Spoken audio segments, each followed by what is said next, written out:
लागणार आहे. पण अभयजी तुम्ही काय म्हणाल की एकूणच फिल्डिंग डिपार्टमेंट आपलं उद्याचं कसं असणार आहे? आता बॅट्समनचे डिपार्टमेंट जर पॉझिटिव्ह असेल तर बॅट्समन आणि हे आपले एकंदरीत आपला जॉईंट फोर्स पॉझिटिव्ह राहणार. तो फिल्डिंगमध्ये सुद्धा पॉझिटिव्ह असणार आहे. उद्याचा जो इफेक्ट आहे तो पॉझिटिव्ह जर असेल तर तो बॅटिंगमध्ये जसा असेल बॅट्समननी आणि तसा तो फिल्डिंगमध्ये करणारच आहेत. त्यामुळे तो फिल्डिंग आपली चांगलीच होणार उद्या. ते त्याच्यामध्ये काही मला तरी हे वाटत नाही, कारण इथे कॅल्क्युलेशन माझं याच्यामध्ये जॉईंट. श्रीलंकेच्या तुलनेत कशी होणार? श्रीलंकेच्या तुलनेतही चांगली राहणार आहे, कारण आपला joint force number of players is showing very good stars. हे त्याच्यामुळे मी सांगतो ही गोष्ट. ठीक आहे, आपली फिल्डिंग पण चांगली असणार आहे. या विषयावर पुन्हा बोलूया. एका ब्रेकची वेळ झाली, घेऊयात एक ब्रेक.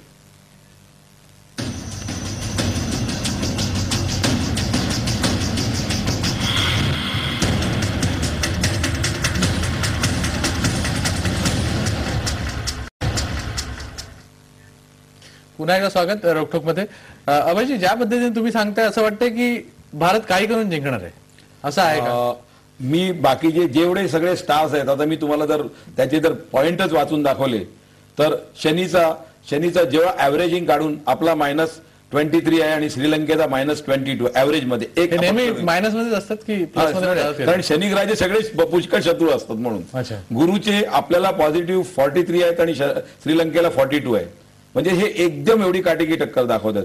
मंगळ आपल्याला उद्या स्ट्रॉंग आहे +17 आणि श्रीलंकेचा +15. हे 10 प्लेयरचे ऍव्हरेजिंग काढल्यानंतरची गोष्ट आहे. रवी ग्रह आपल्याला 38 आहे, त्यांना 38 आहे. बुध आपल्याला 16 आहे, त्यांना थोडासा 1 पॉईंट जास्ती आहे, 17 आहे. चंद्रग्रह आपल्याला 36 आहे. म्हणजे थोडक्यात काटेकी टक्कर. काटेकी टक्कर मला त्याच्याकरताच सांगायचं तुम्हाला की मी हे आवडतं. आपण जिंकणार असेल तुम्ही काय म्हणताय? आपण जिंकणार हे फक्त धोनीच्या पॉइंटवर. आणि एक स्पेशली त्याच्यामधलं एक हे आहे की उद्या 2 वेळेला 4 नंबर हर्षलचा येतोय. कसा? 2 एप्रिल मध्ये 4 नंबर तो हर्षल ग्रह दाखवतो आणि परत 2011 त्याची बेरीज 4 येते, ती हर्षलवर दाखवते.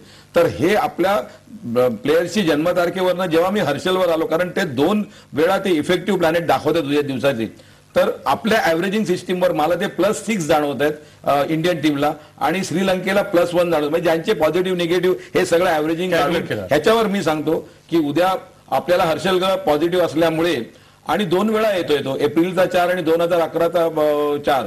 त्यामुळे तो एक काहीतरी फॅक्टर जर न्यूमरॉलॉजी ऍस्ट्रोनॉमी जे प्लॅनेटचे ग्रह दाखवतात त्या दिवसाचे इफेक्टिव्ह प्लॅनेट, त्याच्यामध्ये मला तो पॉझिटिव्ह जाणवतोय. म्हणजे माझ्या कॅल्क्युलेशन प्रमाणे मी कॅल्क्युलेशननी जाणार आहे, त्याच्यामध्ये मला तो पॉझिटिव्ह जाणवतोय. म्हणून मी तुम्हाला सांगतो.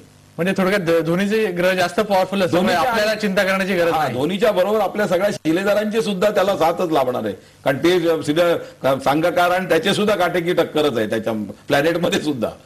बरोबर. पण चंद्रशेखर संतजी, तुम्हाला काय वाटतं की